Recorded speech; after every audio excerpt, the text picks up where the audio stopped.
Today you see I'm not at Petit Hermitage, I'm at my little place here in Hollywood because it is already 6 p.m. today when we're taping because we have a big time difference because our guests of honors today are down under in Australia. It's very early for them in the morning and we wanted to make sure that somehow we can connect with them in the same time frame. But obviously I have Michael, my co-host, with me as well. And hello, Michael. Hello. It's 6 p.m. for you. It's 8 p.m. for me here in Texas. Here we go. And to talk to Australia.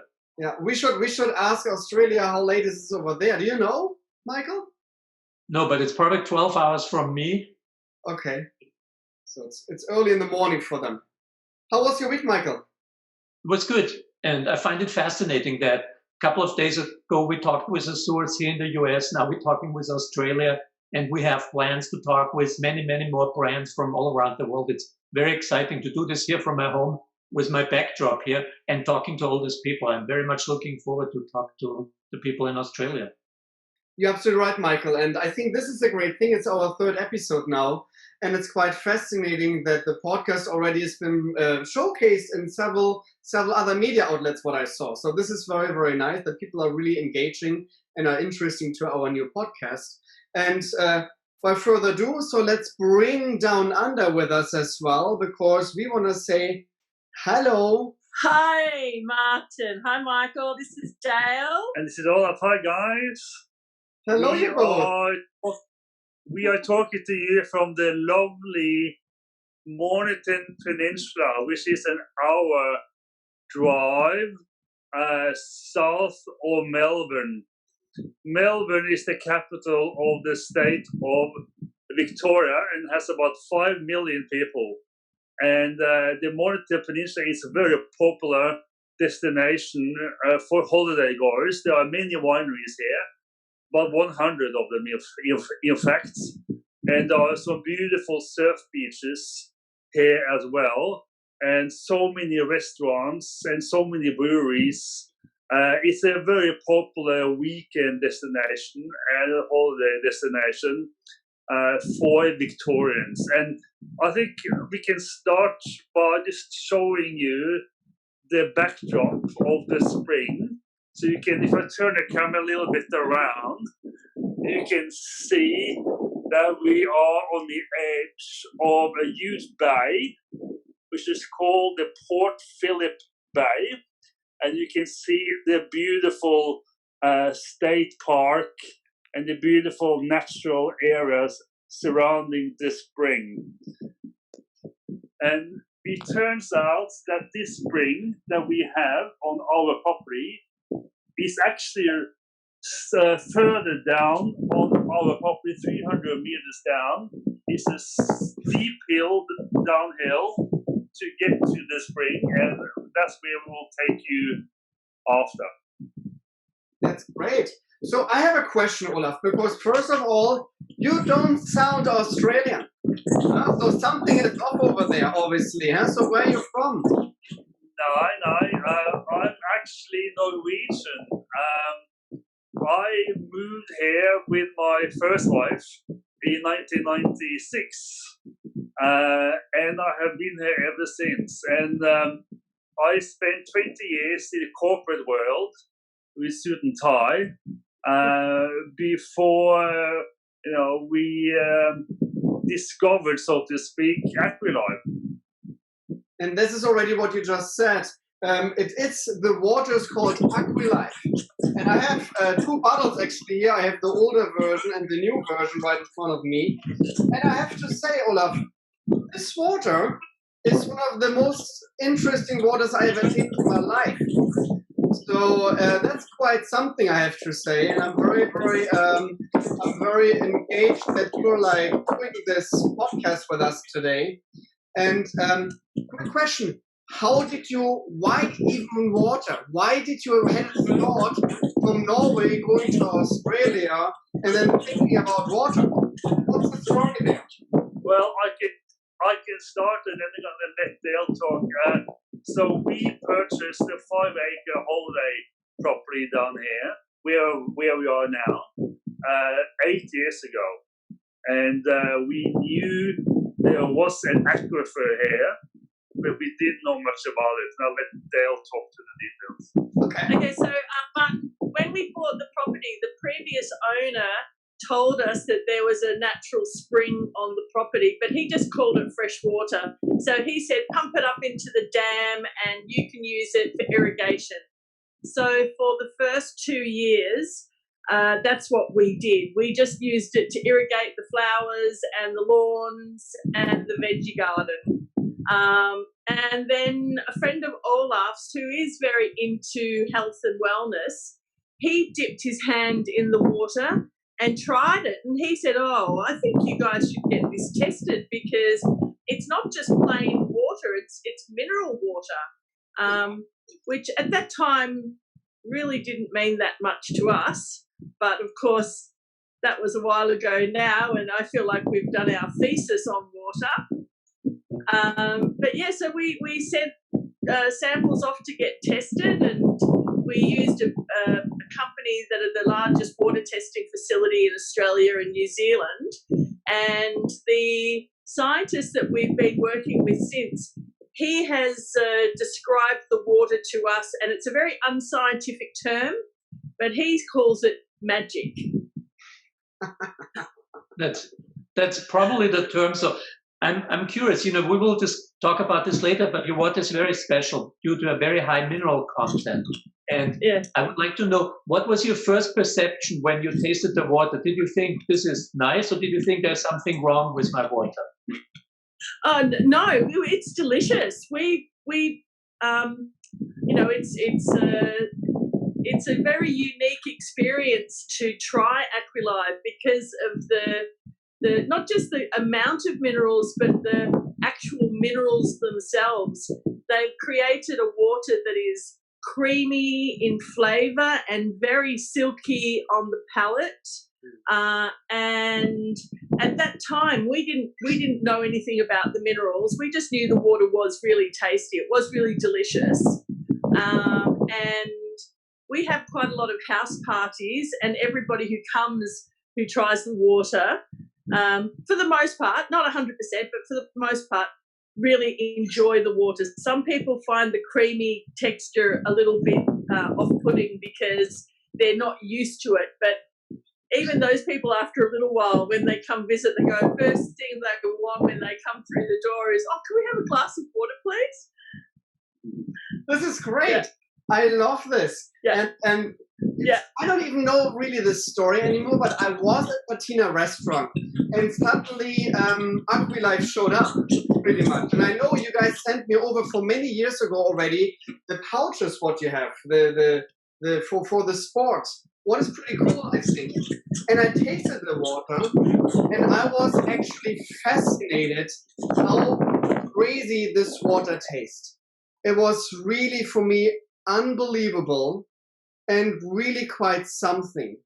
And I have to say, like, we're doing the fine water tasting competition. It's coming up in October here in Los Angeles and in West Hollywood, actually, with Mike and myself. And you guys won twice already because your water, and I have to say this as well, I can blind taste your water out right away. So it's one of my favorite waters, what I'm using all the time now for big competitions and tastings, and show it to the media as well, because it's very, very unique. And a lot of people don't believe that, but I'm always thinking like, you said already something about the texture. And I'm always saying like, yeah, the texture is almost like olive oil or like heavy milk or buttermilk. That is like the texture of Aqui-Live. And I never, ever experienced something similar to your water when it comes to texture. So it's quite fascinating. And Michael already mentioned the high TDS level. So what is the TDS level actually?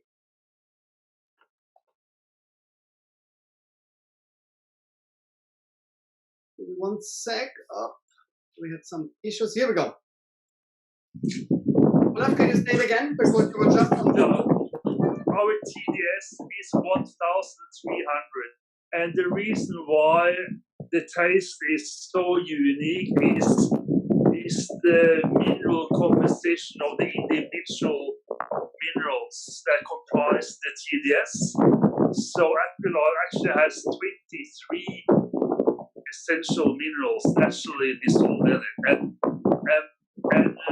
because the water is so high in magnesium, but also high in silica and bicarbonates, it gives it that silky, smooth mouthfeel. Yeah. Do you know the silica content out of your head? Do you know how much silica is in there actually? Silica? 50? Yeah, I think it's about 60, 65. Almost 60, yeah. And magnesium 92. Zinc, very interesting. Not so many waters have a high zinc content. You guys have 390. It's quite fascinating. That's really fascinating. Yeah. It's a fascinating water, and I think what makes it even more special is that it's a still water. We're very much used to having, at least in Germany and Austria, sparkling, naturally carbonated waters that have a very high mineral content. But to find a still water that has that high mineral composition, and also this, as you mentioned, this nice balance is really unique. I think both Martin and I, we're using the water very often if we talk to journalists and they tell us water is just water, it tastes all the same. And then we tell them, well, we have a surprise for you. You know, try Svalbardi, try Rising Springs, a very low mineral water, and then try this one here. And please tell me water is just water. And most people get it. Most people get it immediately and say, yeah, of course, it tastes very, very good. Yeah.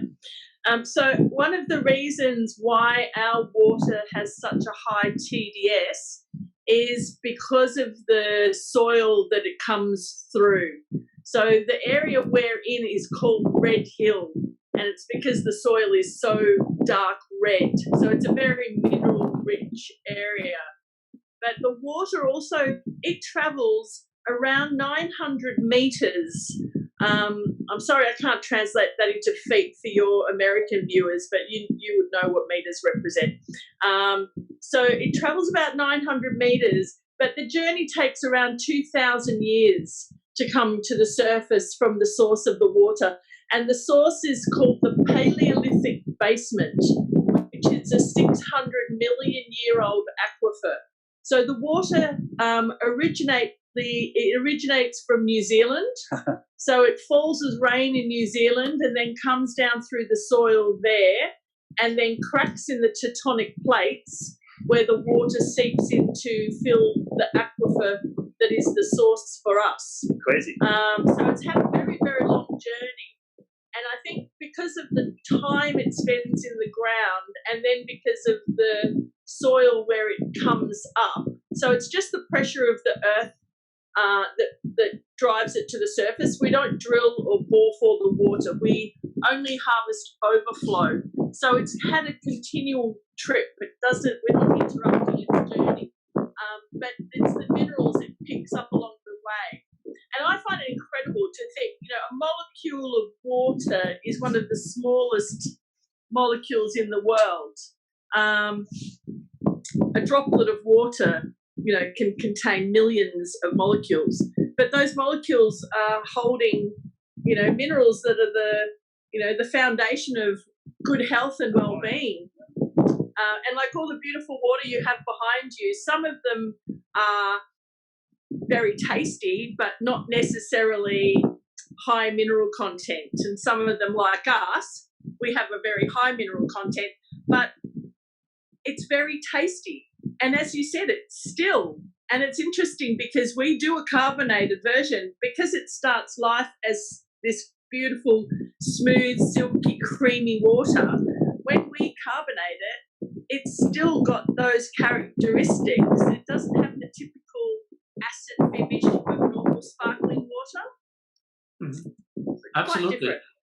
They're very fascinating. I love the story. I wasn't aware. So you're saying it's rain that fell in New Zealand and then it goes through the geology and emerges a new part. And if this was 2,000 years ago, that means no that's lived in New Zealand, which means you have virgin water that's really untouched by mankind. Because New Zealand, as we know, 2,000 years ago was empty. So it's a fascinating story. So our aquifer was formed so long ago that it happened during a time when there was only one single continent on Earth. Right? And the 2,000 years journey is only the journey from the aquifer To the surface. through the ground, 900 meters to the surface. So when I show you the spring and I show you the water overflow, it's so funny to know that that water hasn't seen daylight in 2,000 years. At least, because it could have been in the aquifer for millions of years. We don't have a time frame for that. But yeah, the geologist told us it's a 2,000-year journey. It's really quite something, I think. And when you put this in perspective, for 2,000 years ago, what Michael just said, obviously untouched by mankind because there was no industrialization or something like this. And to put this again in the perspective, that means Jesus pretty much could have drunk the rainwater. So the water what came down from the sky, that was the same time what we're drinking now in a bottle. And I think that is fascinating for me. And especially what you just said, that the water actually comes from New Zealand, cracks down through the different layers, and then comes up in Australia. It's for me mind-blowing again. Mind-blowing. Yeah, well, it just shows, as you said, that there was no industrial pollutants or things like that. So the rain that fell in those days was very pure. And then soaking through the ground and then coming, however long it spent in the aquifer before it made its journey to the surface. This is water that we can't date how long ago it fell as rain, but when you drink Aqui-Live, you can be fairly certain that you're the first person who's ever consumed it. And Olaf and Dayle now walked down pretty much, or drove down to the spring, because this is the great thing about our podcast. We want to actually showcase the spring. And we really want to showcase that this water right next to me, Aqui-Live, comes from a natural occurring source and is not from a factory. So Olaf, here we go. Let's showcase Aqui-Live. Okay, so now we have made a short car trip from our house to where we have to walk down to the area where our spring is. And I'll turn the camera around from now on so you can see the area, okay? If you turn the camera around, you can see the house up there. That's where we started our interview. And we drove down our road. And this is actually not the spring. This is just our rain dam. But this is the top area of where the spring begins. So what I'll do, I'll walk you down. This is all our private land. And this whole wetland area is on our land only. It's so funny, it's just on our land, not the neighbors, which is quite extraordinary. And as you walk down here, you see traces of water everywhere. For example, in Australia, we have something called yabbies. You can see them here. They are freshwater crayfish. And what they do, they dig down to 3 meters, and they dig out a burrow that fills with water, and that's where they live. And we got thousands of them. And they are so big here because of the water. They're so big that they ride motorcycles. That's what Dayle says. And as you come down here, you can see this is actually the beginning of a spring. It doesn't look very pretty. And I must tell you, it's not a fountain, a pretty fountain. It's actually a gigantic hole in the ground. It's about 18 meters by 9 meters. And it's about 2 meters deep, 2.5 meters deep. And it fills up in about a week.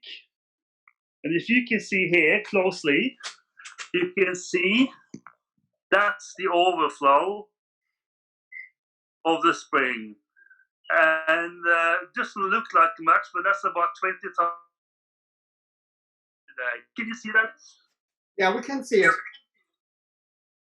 Okay. So let me walk you to the actual spring. And there it's just getting hourglasses. And if you look at this spring, it tells you something you probably don't know, that mineral water with high TDS, when it's in bulk, actually has a color. Mm-hmm. And this water has a green hue to it, which is the high mineral content showing in the water when it's in bulk. Okay, and the reason why we have to put a cover on it is the sunlight can damage it, because the water is so nutrient rich, and because it's so it's actually a pH of 8.3, natural pH, makes the water, it's actually living water. So if the sun gets to it, things grow, blooms, etc. So we have to keep a cover on it to stop the sun hitting it. Right. And so that's actually the spring. It's an 80 meter by 9 meter hole. And it's actually an old dried out riverbed. And they say that that's where the crack started so long ago. And that's where we get the source of Aqui-Live from.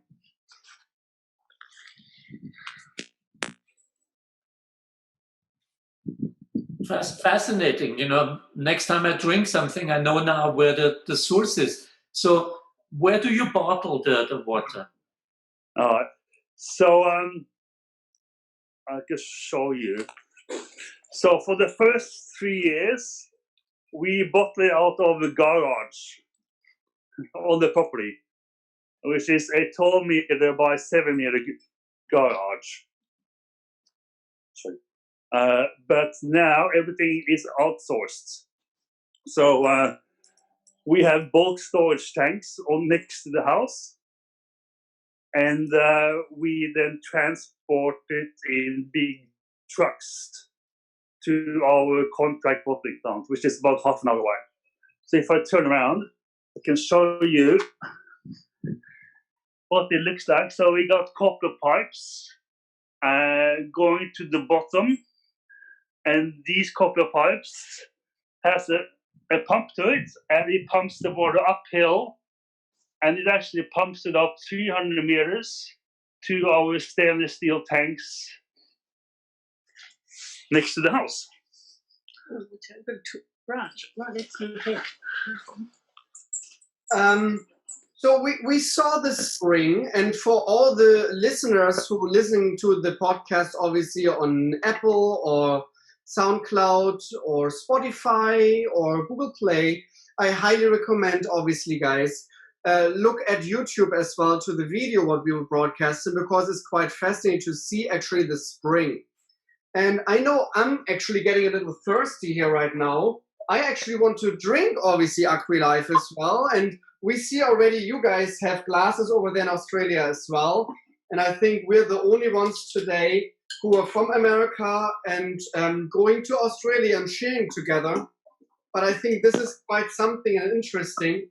And because I really want to see what you guys gonna do, because I have my glass already filled with Aqui-Live, but I want to show and I want to see how you gonna like pull literally like the water out of the spring or out of the aquifer right there, and you can drink it right there, because a lot of Americans, a lot of, I think, listeners around the world will not believe that this is actually possible. A lot of people think, oh my God, no, you should not drink water what comes from nature. It needs to be purified first. It needs to be chlorinated. It needs to be UV light on it. So there's a lot of crazy claims, especially in America, where a lot of people thinking water from nature is not good to drink. And I think your water is different. Okay, so Olaf is trying not to fall in. Ready to go. It's going now. Alright, so here we're going to scoop up Aqui-Live directly from The the spring. source. Yep. This is the first time the water sees daylight in 2,000 years. And can you see how clear that is? Straight from the ground. It's the purest thing on earth. Nitrate only 0.008 milligrams per liter. Yeah. So let's give it a good cheers to fine waters. It's absolutely delicious. The creaminess and the sweetness. You can feel the smooth mouthfeel. It's absolutely incredible. Cheers. And what I was going to say, I don't know if it's possible to see it because of the light on the water, but can you see how clear? You can see the clay. It's that's what's at the bottom of this is a clay base. Yeah. So there we go. Olaf is well hydrated. Amazing. I'm thirsty now, I have to say. I want to drink, obviously, Aqui-Live, and we want to do this together. So down under, are you with me to drink water? Absolutely. Here we go. So we just saw the video, how you captured the water, Olaf. Very interesting.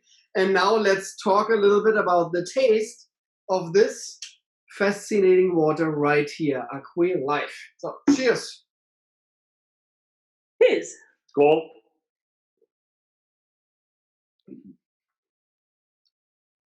And you said it earlier. It is so fascinating, this water, because it has this very heavy, silky, strong mouthfeel. And it's fascinating for me. And again, I cannot stress it enough, guys. You all should try Aqui-Live, because this is something you never, ever experienced before in a water. It's clearly like that. And I tested out several times already. I put myself 5 or 6 or 7 different waters. Then my wife is changing them out so that I'm blind tasting, I'm learning and I want to train myself. And all the time, Aqui-Live, I'm always getting right, because it's so, so, so fascinating. So again, everybody who wants to taste Aqui-Live, you really should do that. That is a quite fascinating water. So what do you think in Down Under about the water? Oh, delicious. Try all the adjectives to use towards describing it. It is, you're right. It's such a unique experience to drink Aqui-Live because of the texture. And I describe it to people sometimes like saying how red wine has body in mouth. So Aqui-Live has body. It's really and it's all because of the minerals. It has a texture. Yeah, but it's because of the it's the minerals. Sorry. It's fascinating because you're absolutely right. The water has a body. The water has a weight. You suddenly feel the weight of the water, especially if you drink it next to a water with a very low mineral content. And I have a bottle here. It's one of your old bottles here. It's the last one, so I'm not going to open it. But I remember many times the unique taste of Aqui-Live. And it's really a singularity. There are very few waters in the world that even getting close to what we have here. So it's really worthwhile. And I think if we talk about the food pairings, it opens up a totally beautiful world of how you can pair this water now with food. It's like the red wine. It totally opens up a new world. And Martin and I have many ideas for the food pairings and matchings. Yeah, and I think what you just said, Michael, I like this because, and Olaf and Dayle said it as well, the red wine concept. So this is clearly a water what is heavier, stronger. Think about a red wine as well. What is obviously has way more fruit complexity than maybe a light white wine, like a Sauvignon Blanc. So this water is matching perfectly like red wine would match to food. So I can see this on grilled fishes. I can see it on barbecue. I can see it with some grilled shrimps, maybe. I can see it with like everything with like a lot of strong, heavy flavors. What are you using in Australia? What kind of cuisine are you pairing with this? Is there something local? Yeah, well, we of course pair it with everything because we drink 2-3 liters each every day. But in Australia, we find it our sparkling that is very popular amongst most diners. For some reason, it's Martin's a purist, so he wants to stick with the still water.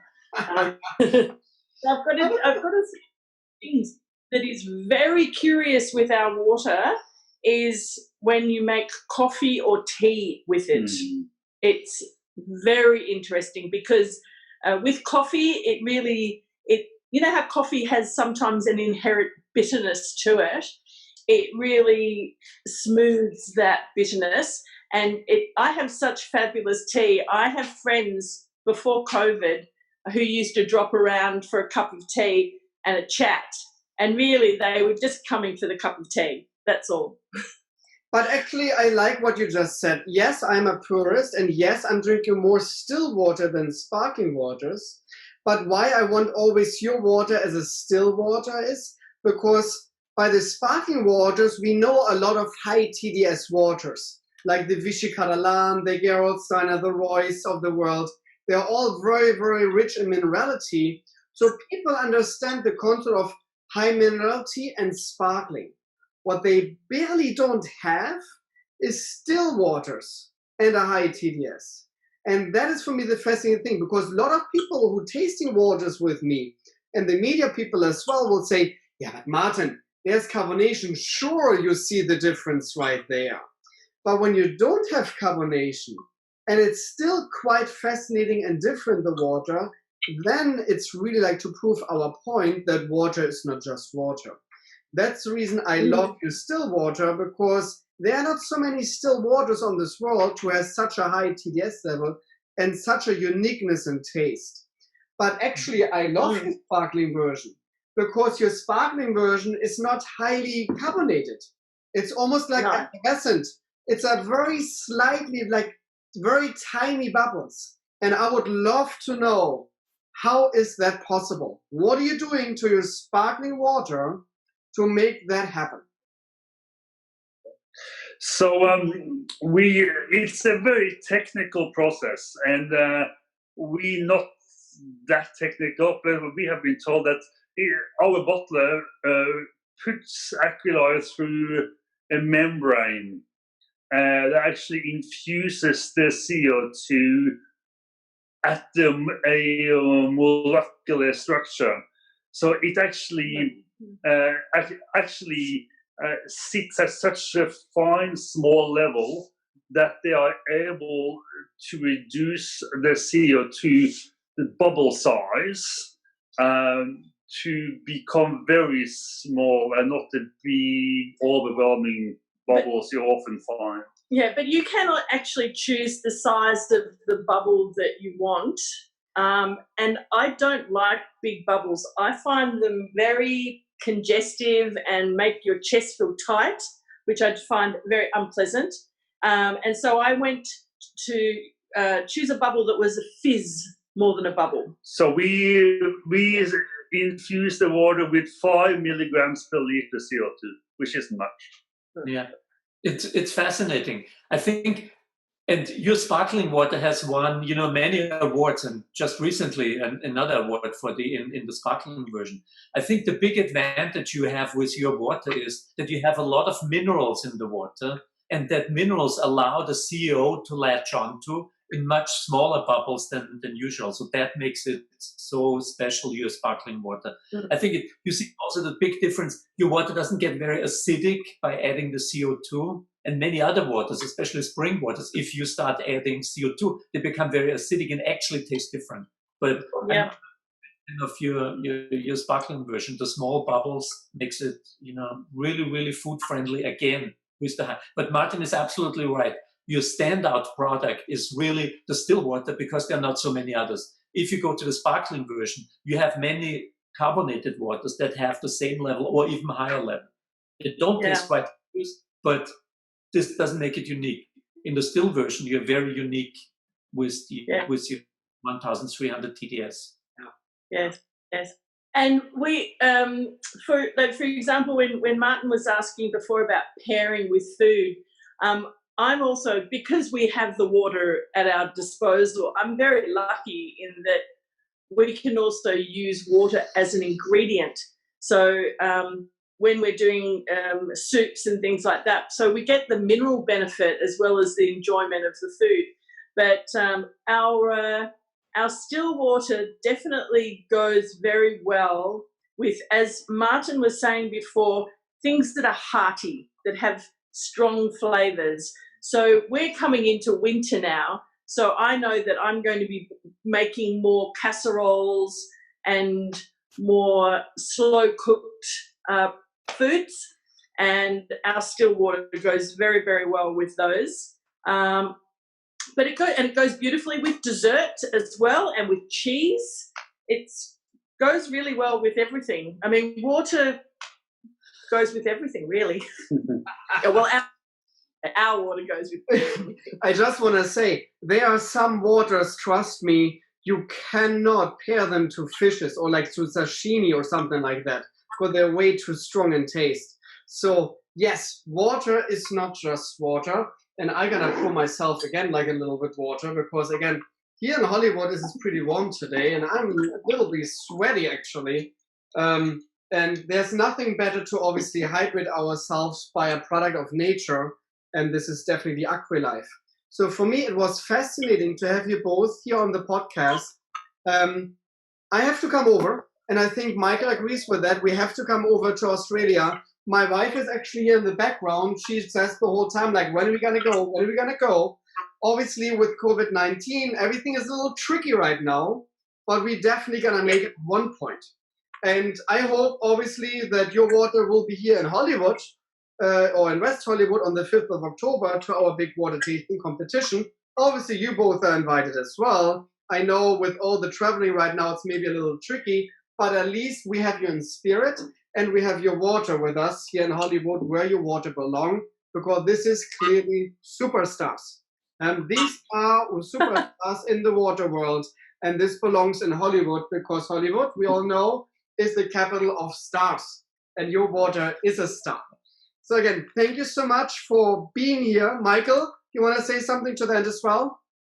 Yeah, again, very good meeting you, for us, showing us your source, and getting to know you. And what's always fascinating for both of us is if we talk with people with passion, because you see our passion, and we love if we see the same passion we have for water on the other side. So yes, hopefully we'll see you very soon in Australia. If not, please try to come or at least send your water to the Taste Awards in Petit Hermitage in October of this year. Yeah, so Martin, I actually been secretly communicating with your wife about getting you two over here, and she says maybe next year. But I have this dream that the two of you, when you come, you need to swim in our aquifer. I like that. Can we do the skinny dipping, or do we have to wear clothes for that? We can pump it out afterwards. So yeah, no worries. It's very cold. Will this be a special bottling? Will this be a special bottling of the source Aqui-Live with Martin swimming in it? Special edition. Oh my God. Okay, now we're turning back into the content for over 18. So this is great. Hopefully we don't get flagged by YouTube and all our podcasts. Anyhow, this is Martin Riese, your water sommelier. Thank you so much for being here on our podcast, A Water With, powered by Planet Water. And hopefully I will see you next time. And remind yourself, be thirsty, drink enough water, stay hydrated, and water is not just water. Stay thirsty, guys.